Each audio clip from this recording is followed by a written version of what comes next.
Hello everyone, this is Tetrafolium, and I'm here today to do something a little bit different. Same sort of style, but I want to talk about, as you probably could have guessed, my favorite Pokemon, which is Jirachi. But Jirachi is such a complex Pokemon, especially in the Gen 3 metagame, that I don't think I'd have enough time, even if I limited myself to an hour, to like accurately cover this Pokemon. So I want to take a slightly different approach and cover one particular thing about Jirachi, which is its signature move, Doom Desire. This move is quite confusing, especially for people who are coming from modern gens and are familiar with Doom Desire and how it works there, or familiar with Future Sight, which is a very similar move. And yeah, there is quite a lot of confusion around it, so I'd like to take this time to explain it and show off a Jirachi set that uses it. This is a little bit in response to my poll that I put out, whether you wanted to see a highly ranked Pokemon or a unranked Pokemon. And unranked Pokemon won, but there was still a good number of people who picked highly ranked, so consider this the bone that I'm going to throw for people who picked highly ranked. The unranked will definitely be coming out this weekend, though, and stay tuned for that. All right, so let's take a look at the viability rankings, and this is the highest ranked Pokemon that I've covered so far. According to Vapakuno, number 9. If we went back to when I was using McMegan's viability rankings for this, it actually would have been number 8. And some people will rank Jirachi, I believe, as high as 4, which is incredible to me. I don't know, as much as I love Jirachi, if I would put it quite that high, but it does have a lot of advantages with its really good Steel Psychic type. Prior to Gen 6, nerfing Steel type, at least defensively, and making it no longer resist Ghost and Dark, Steel Psychic covers a lot of potential weaknesses that otherwise Psychic or Steel might have. So I think it's very synergistic and very cool. And yeah, definitely Jirachi deserves to be in this top 10 discussion. Let's move on. So this is a tool that I don't know how many of you ADV gamers are familiar with, but it's called Porydex. Porydex is similar to Pikalytics if you've ever used that, but it has a lot of information and it's really good for these old gens, and sometimes helps me with my team building decisions. So this is my plug for Porydex. Obviously not sponsored, but if such a thing could happen, definitely hit me up. I'm down for that. As you can see, there's a lot of utility and special moves in Jirachi's move pool. Fire Punch, which is its most commonly seen move, is on virtually every Wish and Protect Jirachi. So the defensive Wish Pass Jirachi, if you've ever, if you're familiar with that. And it's also seen on some of the Calm Mind sets. It's really good at spreading burn and hitting steel types. Two things that Jirachi values a lot. Burn helps it with its longevity, crippling physical attackers, and Steel type is a decently common switch to Jirachi, at least insofar as Metagross. Metagross is a very strong Earthquake and resists all of Jirachi's other moves. So, yeah, Fire Punch is quite good. If we take a look at this, though, Jirachi, you're not seeing any Steel-type moves. In fact, the only two Steel-type moves that Jirachi has access to are Doom Desire and HP Steel. There's no Iron Head this generation, which, to some people, this is a blessing. And I tend to agree that Iron Head Jirachi in later generations, it kind of ruins the Pokemon's reputation. It besmirches its good name, and I'm here to try to fix Jirachi's image, and it's not hard to do in Gen 3. I think Jirachi is just so cool and interesting. I mean, I know that somebody got frozen by a 20% ice punch and probably feels differently, but no, I think Jirachi's too cool to be hating on. Jirachi's physical move pool in general is pretty inconsistent. There's not a lot of great coverage moves and or powerful moves. Body Slam is probably Jirachi's best physical move because it has the 60% chance to paralyze thanks to Serene Grace. But other than that, you're looking for like Dynamic Punch, which funnily enough has a 200% chance to confuse if it hits. So that's kind of funny. It doesn't really mean anything, but it's a cool piece of trivia, I guess. Shadow Ball, and then you're pretty much relying on a hidden power to get your other physical move. So yeah, it's generally not looking great for Jirachi if you wanted to do something physical, but I will have a solution for you if this is a problem that you found. The especially offensive Jirachis that don't run Psychic will still have Calm Mind to boost the damage of their non-stab attacks, so even though Jirachi sometimes will not run Psychic, it still has a lot of damage potential if it's doing a special set. We do not get access to things like Swords Dance or Bulk Up for Jirachi, so this kind of informs why Jirachi is primarily a special attacker.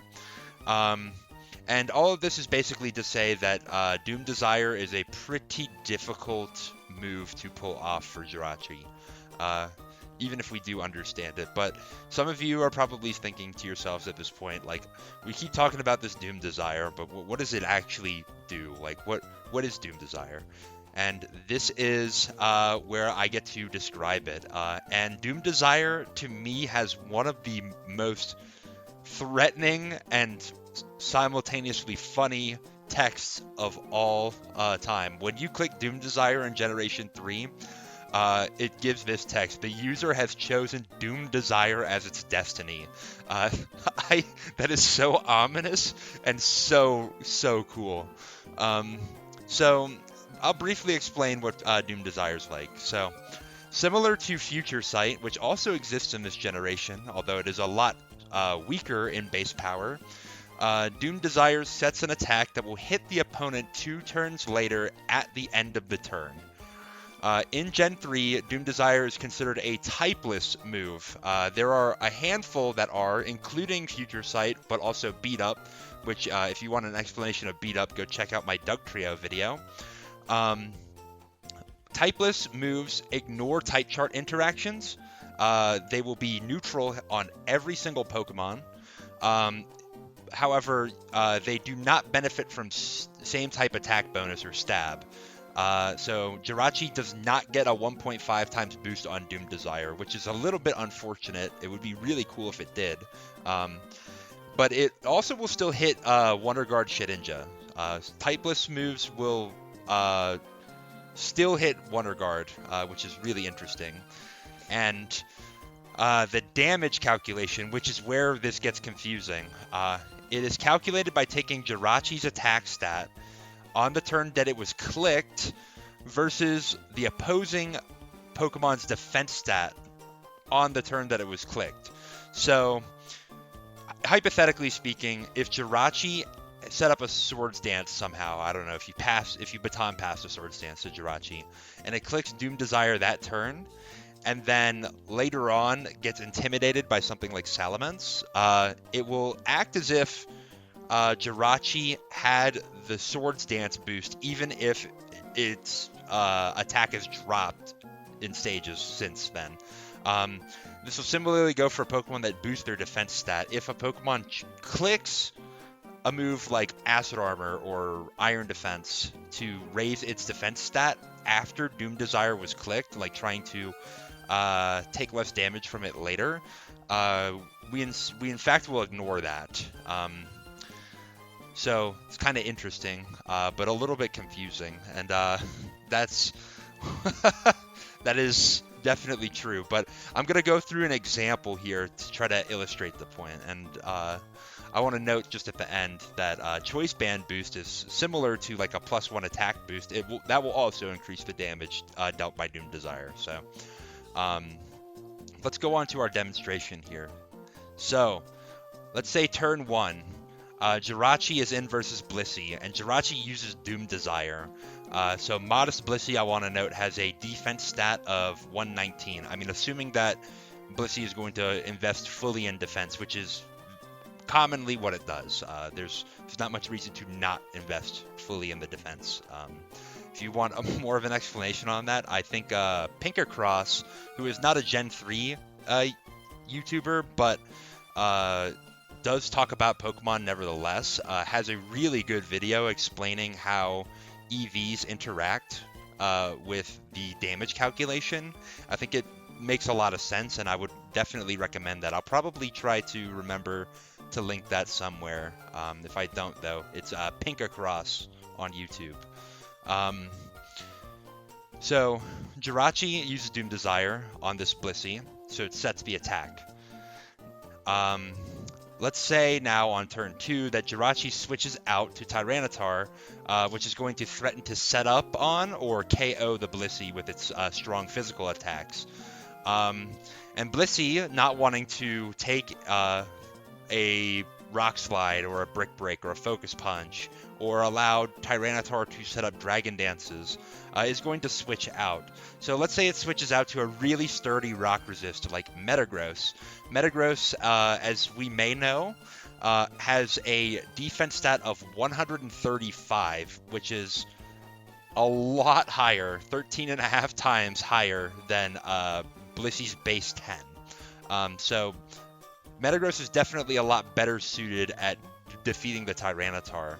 But keep in mind that at the end of this turn, Doom Desire will activate and attack the Metagross. So now the question is, how much damage will Doom Desire do to Metagross? And this is something where the calculator can help us out, but only if we know how to use it. So Metagross takes the Doom Desire at the end of turn 3, and this is how much damage it would deal. So 27% minimum, like that seems really bad for a move that took 2 turns to set up. Like, that does absolutely nothing, right? Well, that's wrong, actually. This is the calc if Doom Desire was treated like a Steel type move, meaning that Jirachi got a same type attack bonus, but Metagross's Steel type would cause it to resist the move. So we have to nix that. There is no stab, and Metagross's Steel type does not matter at all in terms of this calculation. So yeah, Metagross is not resisting this. So this is actually what the calc would look like. So, I mean, that's a little bit better, like a good 10% swing there. But, like, frankly, it's not that impressive. And, of course, so this EV spread is the bulkiest Metagross set. I should have mentioned probably before. Bulky attacker, if you see it in the calculator. So, yeah, I mean, that's actually a little bit underwhelming. So... yeah, I actually think that Doom Desire is not a very good move at all, except that's actually wrong as well. This is the calc if Doom Desire was selected against Metagross. So if Metagross was in on turn 1 and Jirachi clicked Doom Desire, this is how much damage Metagross would take later. So both of these are actually just baits here, and to test to see if your head calcs and your intuition is working correctly. So this is actually how much damage Metagross would take here. So yeah, wow, 81% chance to KO. Yeah, I'd be shocked too, Metagross. This is a calc that is based... This is as if Metagross had a defense stat of 119, which is what Blissey's defense stat was. And this is how Doom Desire works. It sets the damage on the turn that it was clicked. So as you can imagine, these low defense Pokemon like Blissey are extremely high value targets to click Doom Desire against, because even Metagross, who has a staggering 130 defense or 135 base defense, I think nearly 3 times as much raw defense as Blissey, will take a lot of damage from this move. In fact, there are a lot of Pokemon that will not survive a Doom Desire if Jirachi clicks it against a modest Blissey. And that is part of what we'll talk about here. So this is the Choice Band Doom Desire Jirachi. So our moves here are Hidden Power Fighting, Doom Desire, Shadow Ball, and Body Slam. I don't know why I said it in that order, but let's take a look at HP Fighting first. So HP Fighting is extremely favored to one-shot a 252 HP Tyranitar. Tyranitar generally does not run defense EVs, so this tends to be the bulkiest that Tyranitar will be. Although, if you play against Magnet on the Fridge in the ladder, take that with a grain of salt, because that gamer is crazy and is running a high defense investment Tyranitar, which credit to you, but I want my points back, so come play me again. Yes, I lose games, contrary to popular belief. We will deal a minimum of 50% to Curse Lax, which is tends to be the bulkiest Lax you'll see, which is really nice because if Sand is set up, that means we are going to two-shot Curse Lax. Curse Lax could maybe go for a Curse to not die, but it will certainly die to the third HP Fighting, which I think that would be a bad play for Curse Lax in that situation, because you get your Curse off, but you're just gonna die anyway. Actually, I don't know. You get a +1 Earthquake off, maybe. Interesting to think about. And then we will also guarantee 2-hit KO Bold Blissey. I don't know why that was so hard for me to say. And this is regardless of whether there's Sand or not. I believe we're dealing in the ballpark of 60%. So well outpacing Leftovers recovery. So Doom Desire will deal a minimum of 55-ish% to a modest Blissey. And if we click Doom Desire against modest Blissey, the least amount of damage it will do is 355. That's just how the damage roll works. That is the lowest possible roll. So if we click it, any Pokemon that has less than 356 raw HP, that means after calculating all the EVs, IVs, and stuff, they will faint. So for example, a 252 HP Fortress will die if it comes in on Doom Desire clicked against a modest Blissey. Again, this may be a little bit confusing, but we'll kind of see how it works in battle a little bit. Approximately, we have a 93% chance to survive a timid Charizard Flamethrower after one spike, and we will live a timid Moltres Flamethrower without the spikes. So that explains our HP a little bit. And the speed is to get faster than Adamant Heracross, Modest Suicune. I believe, I don't know if, yeah, I think that's, they hit 269. And then all the base 70s, which at max hit 262. So yeah, this is the Jirachi set, and this is the team that we'll be using it on. So this is like a mixed offense team, sort of. The idea is that Doom Desire will make it awkward to switch around the offensive threats on this team, like our offensive Swampert, our Salamence, our Aerodactyl. And Body Slam with the Paralysis will support the team as well. because para quarters your speed stat, it effectively means that every paralyzed Pokemon is just going to get outsped, and that's really good for a Pokemon like Swampert, who's in that mid-range of speed. Being able to outspeed everything makes Swampert a lot scarier versus things like Salamence and Flygon and Celebi. Although mileage may vary on Celebi. We have a lead Rest Talk Zapdos. It will generate early pressure against Skarmory, which is important because this team has no spinner. And we're not scared of Toxic.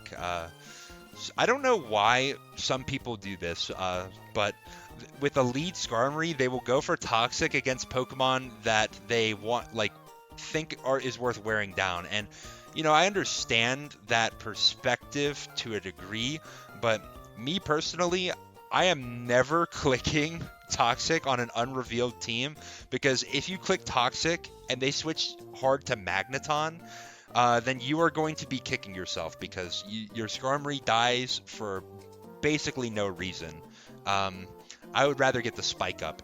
Although, honestly, I would probably switch out on Zapdos if I was the lead Skarmory. So, yeah, that my diatribe on people and their Skarm plays is over here. Swampert is our primary rock resist, which is a little bit scary because we're not running a defensive Swampert, we are offensive. But we hit hard with our max special attack pump, so it's not a passive Swampert by any means. And then we have DD Salamence as our primary win con, and Aerodactyl as a late game cleaner. So I think there's quite a lot of synergy here. The Tyranitar, I'm gonna save what the Tyranitar set is. It's fairly standard Tyranitar set, but we'll make a little game out of this. At this point, I want you to pause the video and think about what Tyranitar would you put on this team. And there are probably a few good answers, but just think about that and see if you can guess which one I chose. And then also, I want to credit BKC, who is my... BKC would say that Ryan Gosling is like his darling, but to me, BKC is my Ryan Gosling. That's so weird to say, but if BKC ever sees this, I would love to hear his honest reaction to that statement. But this was a team that he used in the World Cup of Pokemon 2016. It's not going to be exactly the same as that, because for one, I did not have his exact pace, and for two, I thought that there were some changes that I kind of preferred. I may have taken some liberty to change some things, but this is the same 6, and he did have a choice band Jirachi, I believe, with these 4 moves. And yeah, that will conclude the little PowerPoint presentation part of the video. Let's go ahead and change the scene. We're gonna put on some new music. This is the legendary battle theme from Pokemon Mystery Dungeon, Blue and Red Rescue Team. Mystery Dungeon is one of my favorite game series. Sorry if the audio skipped there. My internet is maybe not as good as it should be for a YouTuber.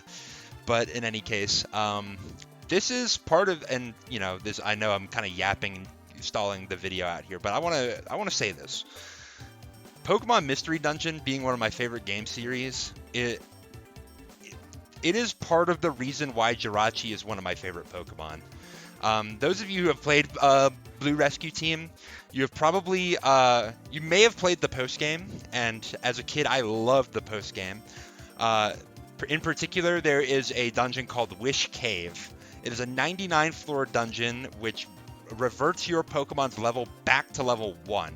And you have to get through all 99 floors with a level 1 version of your Pokemon, which is pretty hard. But at the end, and sorry if this is spoilers for a 20-year-old game now. Wow, that's that makes me feel old. The final boss of Wish Cave is Jirachi, and Jirachi comes down, and it's in a little bit of a slumber, and it's in its like lucid sleep area, or its lucid sleep. It attacks you, and it's really interesting, this fight.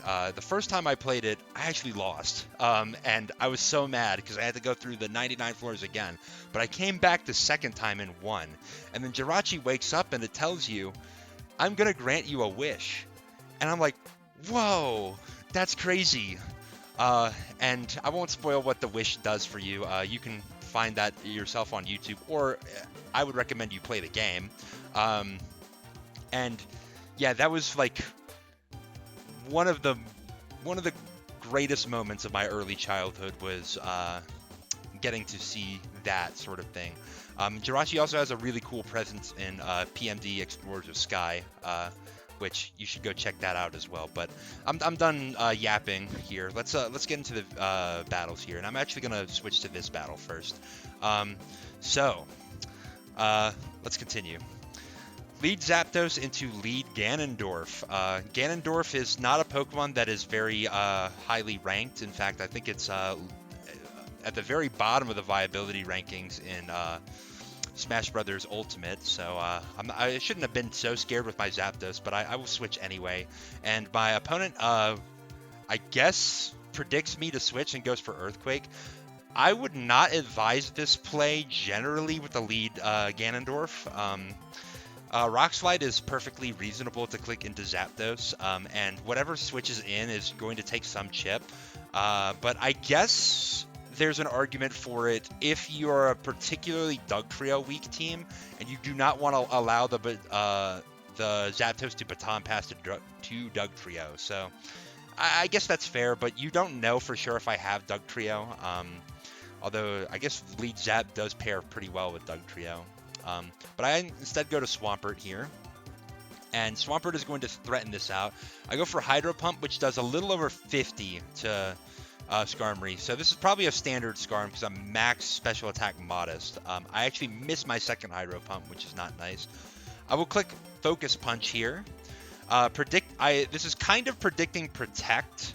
And I don't want to waste my Hydro Pump PP because I only have 8, at this point 6.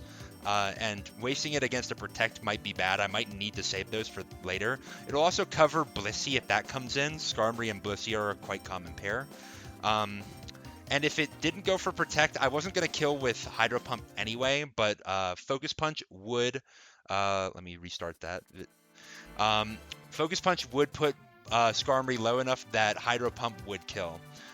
So I go for another Hydro Pump and I get the crit, which is pretty fortunate, but also I did miss one on the Skarmory, so it's kind of justice in my opinion. So here comes Raikou Jr. to click presumably an HP Grass, and I will go to Jirachi at this stage.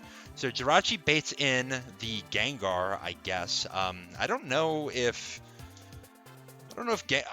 what Gengar is hoping to do against Jirachi. If I was Psychic and I clicked Psychic and killed your Gengar off, that would have been really bad. But instead I get a Doom Desire off. Now, I value Doom Desire against Jolteon because it's a pretty low defense Pokemon, but Gengar is also a really low defense Pokemon. So either way, this kind of worked out for me. Doom Desire is going to threaten a lot of damage. It will kill a lot of Pokemon using Gengar's defense stat here. I can switch out now to Tyranitar, and I'm threatening this Gengar here, and let's see if you predicted right here that I am Pursuit Tyranitar, and I get a good amount of chip there. And Doom Desire comes off and hits the Tyranitar, but it misses because Doom Desire is a nasty move that only has 85 accuracy. I don't know if you saw that here, but this is kind of a weird visual glitch here. That this Pursuit looked like it missed the Gengar, but it still hit. If Doom Desire misses on Showdown, it makes the move that went before it have its miss animation, which is kind of strange. I mean, I guess it will kill the suspense of whether this will hit or not for you, but I do think that this was an interesting first battle to show off that glitch. Not as not as consequential as the Hello Dex Focus Punch glitch, which is a reason and an argument why you should not use Hello Dex. I'm a Hello Dex hater. If you don't know what that is, then you probably need to be a little bit more active in the Gen 3 OU discords. But yeah, just note that don't use Hello Dex is my recommendation. So I'm going to switch out here. I don't have a great move to hit an opposing Tyranitar because I'm not running Brick Break on my Tyranitar. I'll go to Salamence, get the Intimidate off, and I will Dragon Dance in the face of Tyranitar because I'm like that. And my opponent switches to Gengar, which I have a nasty HP flying to hit you with. And I'm just going to take the damage with Earthquake here. Tyranitar will live, which makes sense. It was probably bulky DD Tyranitar designed to live Dugtrio. But now it's in a really bad spot. I can go to Aerodactyl and I will crit the Double Edge, which is pretty nice. I will go to Zapdos because I have a lot of HP investment. I'm not too threatened by Metagross. And Metagross will just opt to explode and it crits my Zapdos. I mean, the crit didn't really matter, but it is really nice to get rid of Metagross from that way. The Jolteon will go for Thunderbolt, which deals a solid 40, and I will set up another Doom Desire. Now I can go to Tyranitar, which actually will get 2-hit KO'd from this stage. But that's fine because I don't think I need Tyranitar to beat the 2 revealed. I can go to Aerodactyl now, which will threaten the Jolteon in case Doom Desire misses. It's a kind of a speed tie, but like it doesn't lose me the game, whereas the other 2 kind of would. I mean, I think Swampert actually might live HP Grass. It might depend though. But thankfully I don't have to worry about that, and Jolteon will die. Last Mon Salamence. I cannot let this Dragon Dance and win the game, so I will go to Swampert.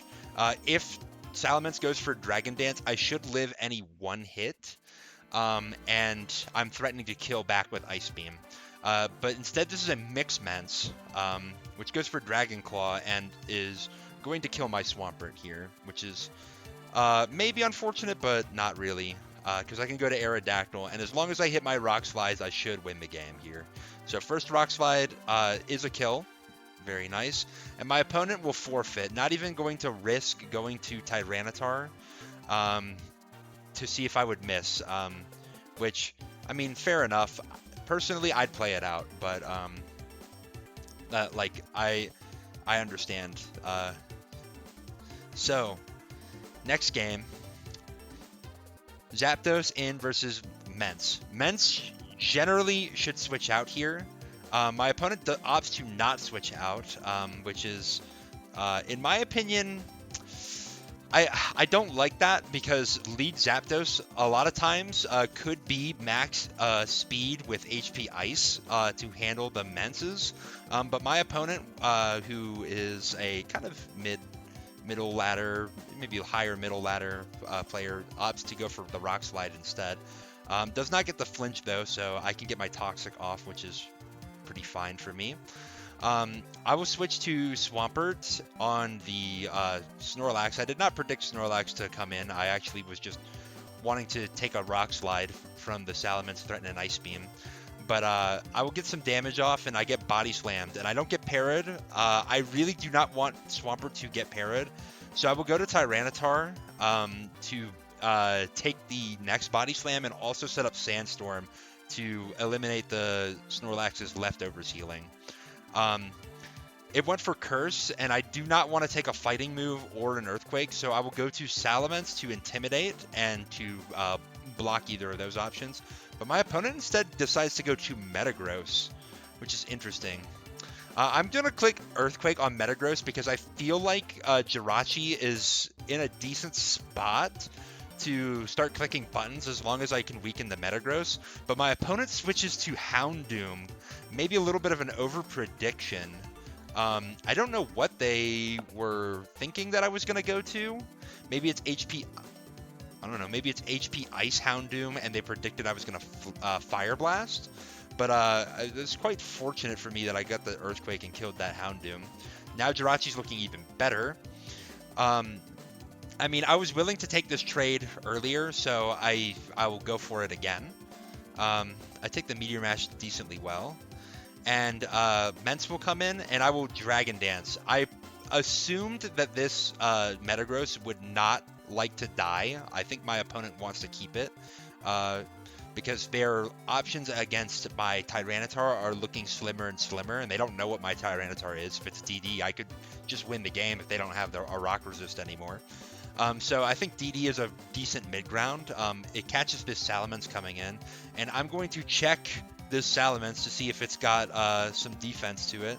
It looks like it does? I don't know, actually. My Salamence on Salamence head calc is a little bit off, but I do get a really solid amount of chip on this, and Toxic is looking very threatening to kill this Salamence. I will go to Swampert here, who will stop Salamence from being able to do pretty much anything. And my opponent will just take the HP flying damage onto my Swampert. Here comes Heracross, which I'm not going to allow to substitute, so I stay in to click Ice Beam to break a sub. I will actually die to a Mega Horn, which is unfortunate. But I can go to Aerodactyl and HP Fly. Magneton is revealed. I will go to Tyranitar, who is my most expendable member. It also will live to T-Bolts, which is quite nice. And I go for Fire Blast. So against this team, the only Pokemon that can switch into Fire Blast is Snorlax. And there's a potential that I get a burn on Snorlax, so I am absolutely fine with that. And it's obviously it would kill the Magneton. It would kill Heracross if that switched in, and it kills the Metagross here. Crit not necessary. Now Heracross will come in on my Tyranitar, and same idea here. The only way I could see myself losing this game is if I let this Heracross get a substitute. So I'm willing to sacrifice the entire Tyranitar to stop that from happening. Now I go to Aerodactyl, whose Double Edge should kill at this point. So that's quite good.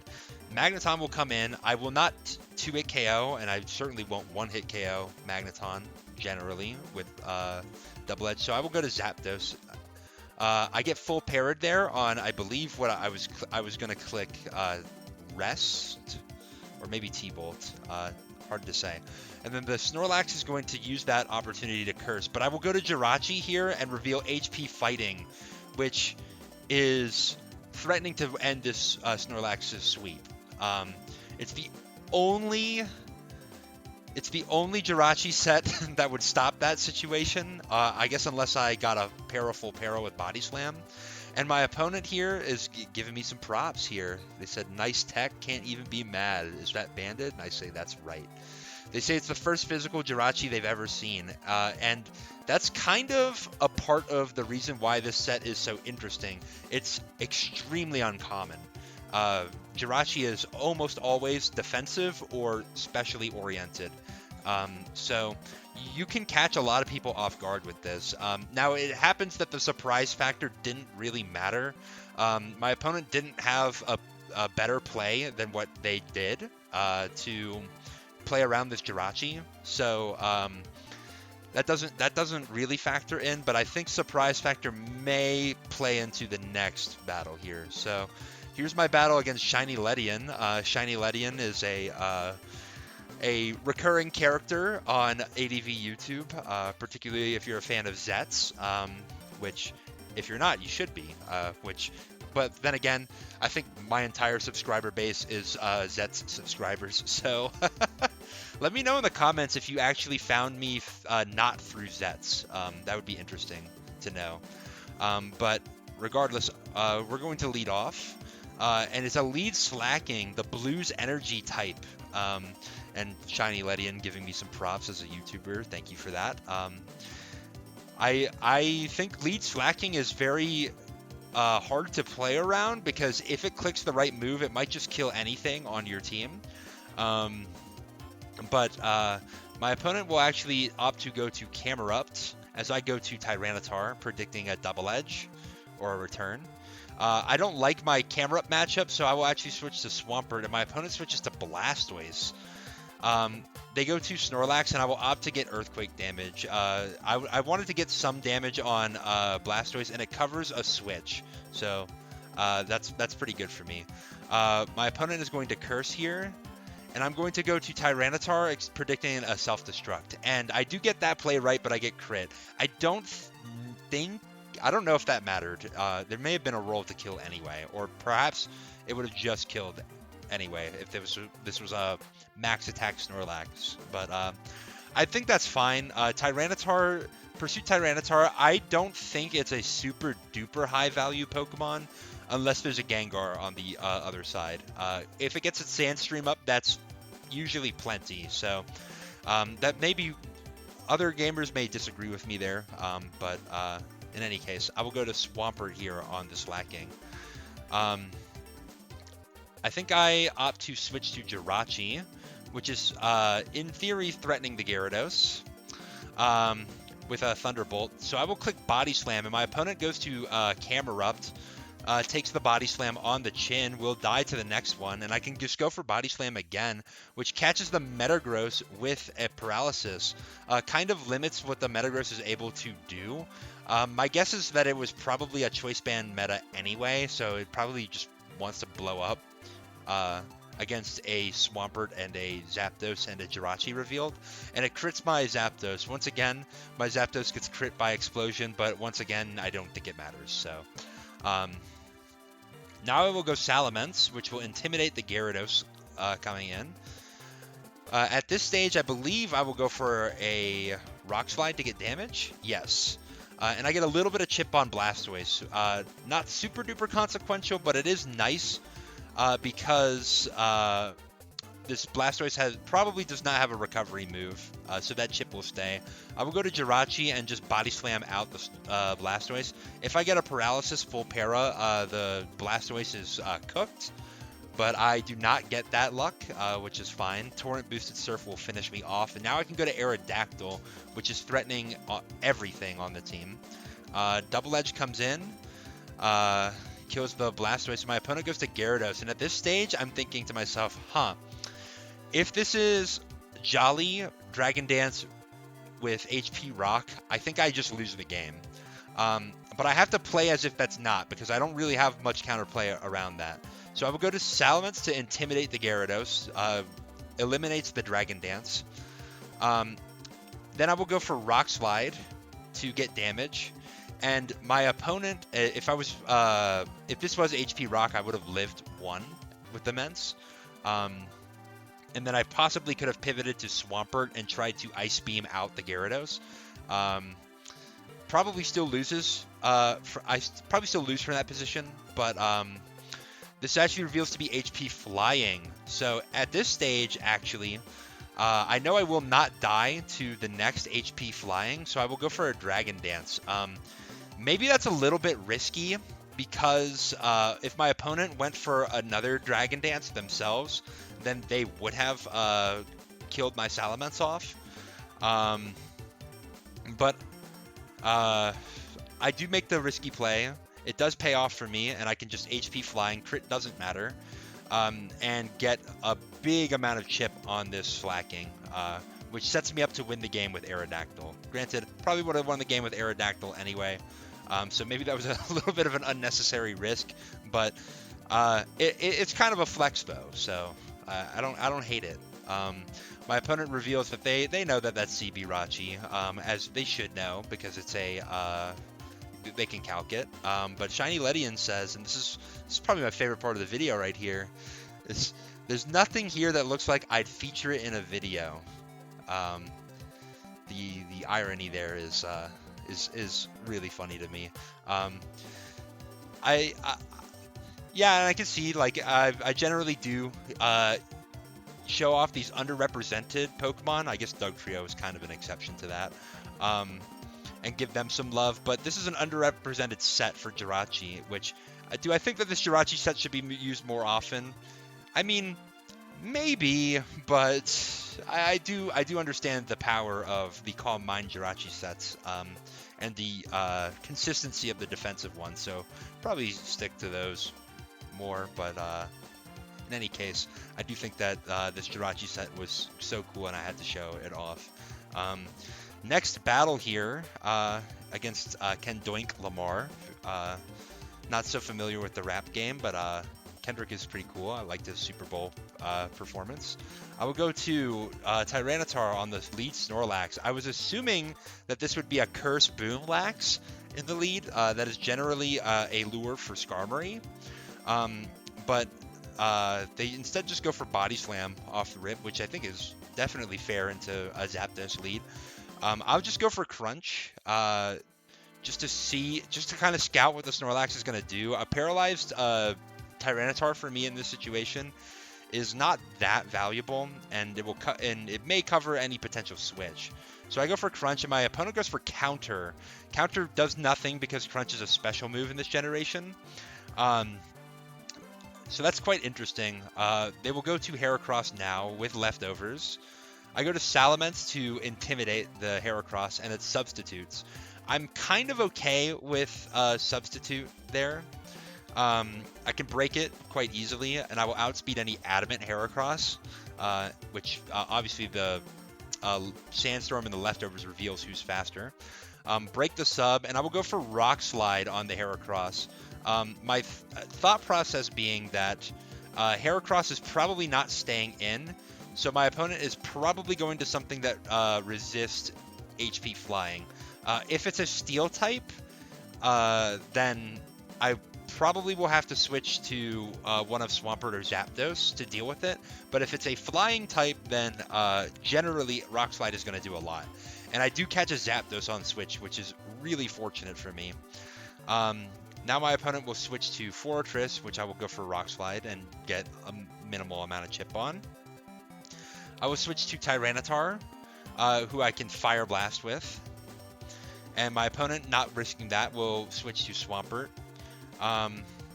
This Fire Blast does quite a lot, and the Swampert does not have an item revealed. So I assume this is Endpert. I will go for HP Grass to eliminate its substitute. And Fortress comes back in and decides to spike up, I guess saying a second layer is worth losing the entire Fortress.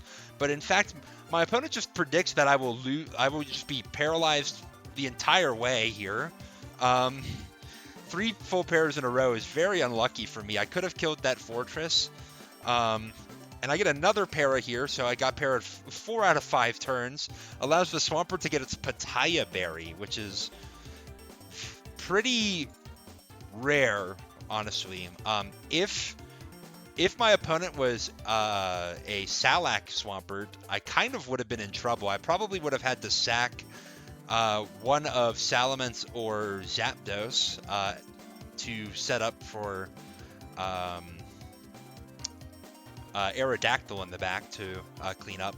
But since it is not Pitaya Berry, it is Pitaya Berry, not Salac Berry, I will go to my own Swampert, kind of foolishly hoping that I'm faster.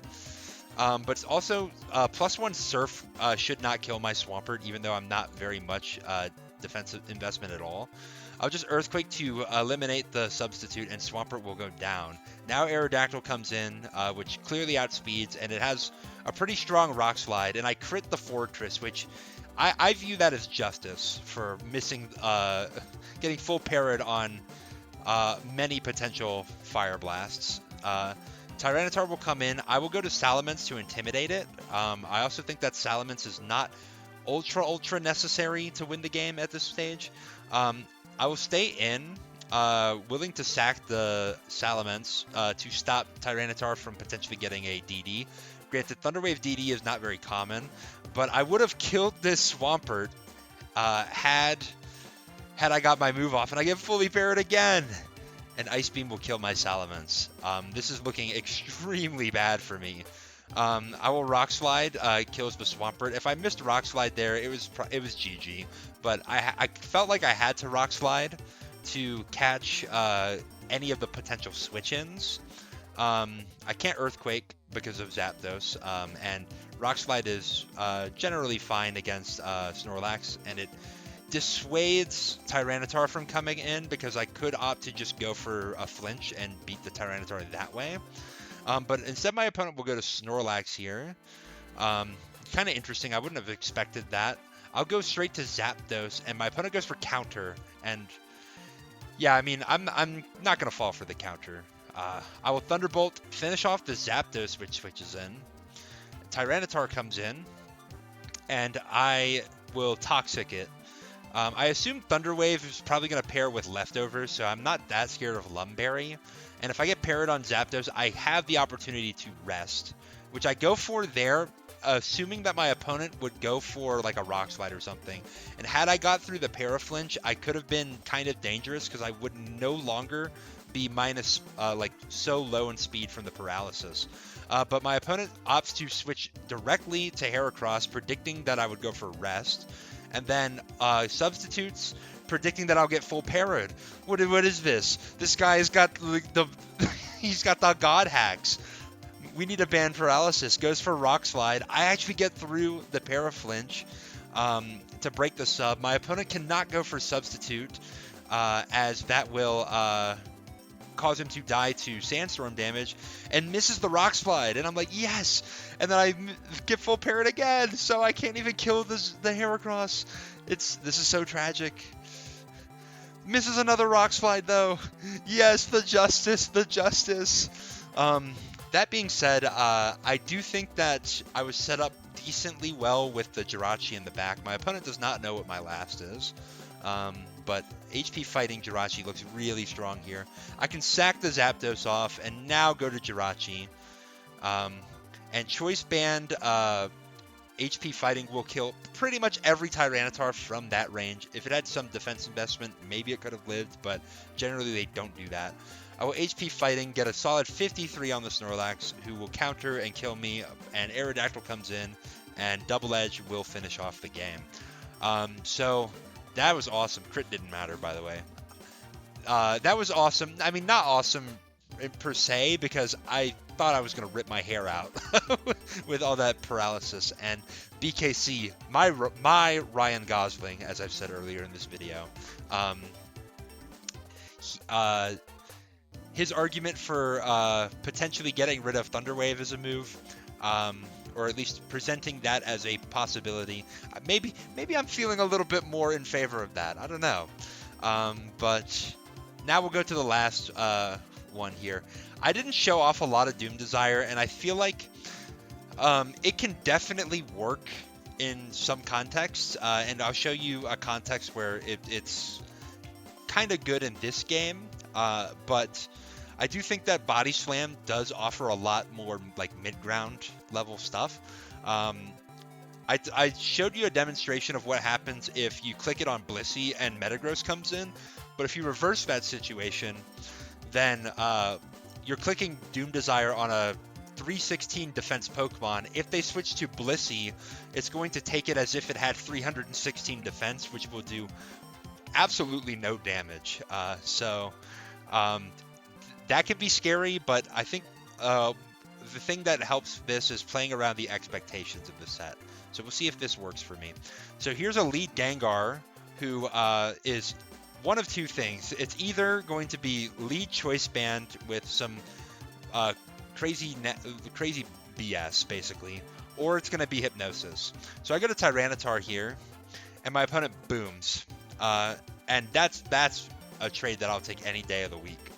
This Tyranitar exists to set up Sand and kill Gengar, and it did both of those on turn 1, so I like that.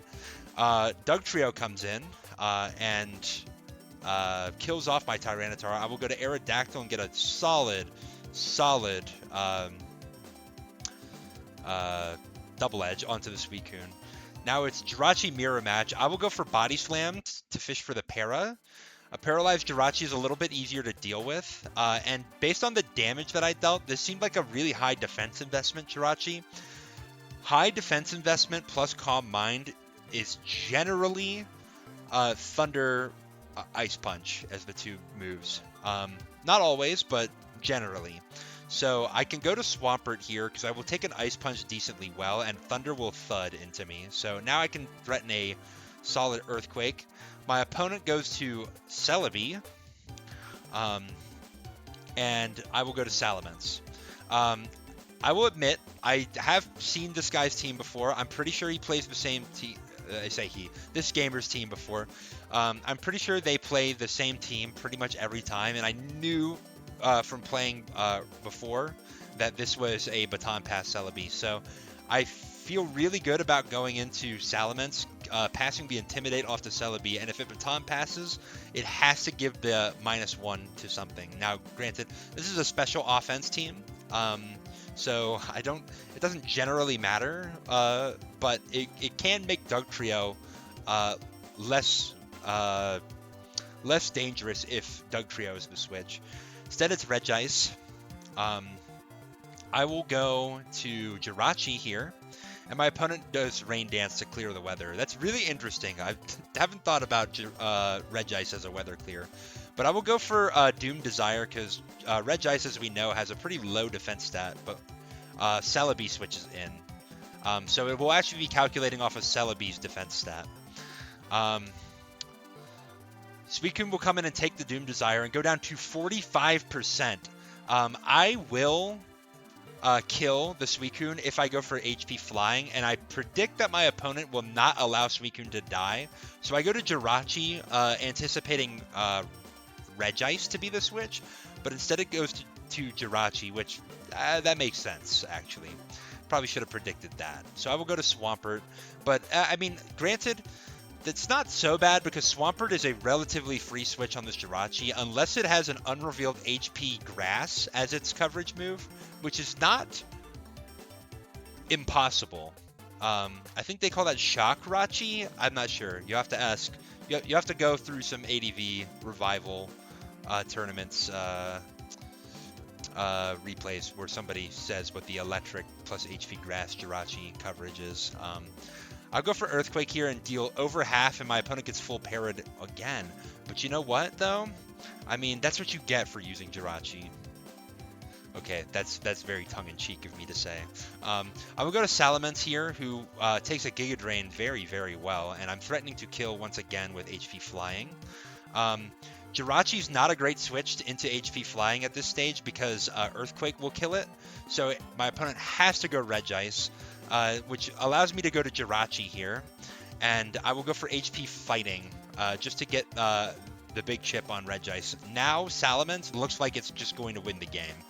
I can go to Swampert, predicting a switch to Jirachi. I'll go for Earthquake. Yes, I could make a play to predict the Celebi, and I definitely thought about it. Celebi's the only thing that switches in well to an Earthquake at this stage, but I don't think it's worth risking that.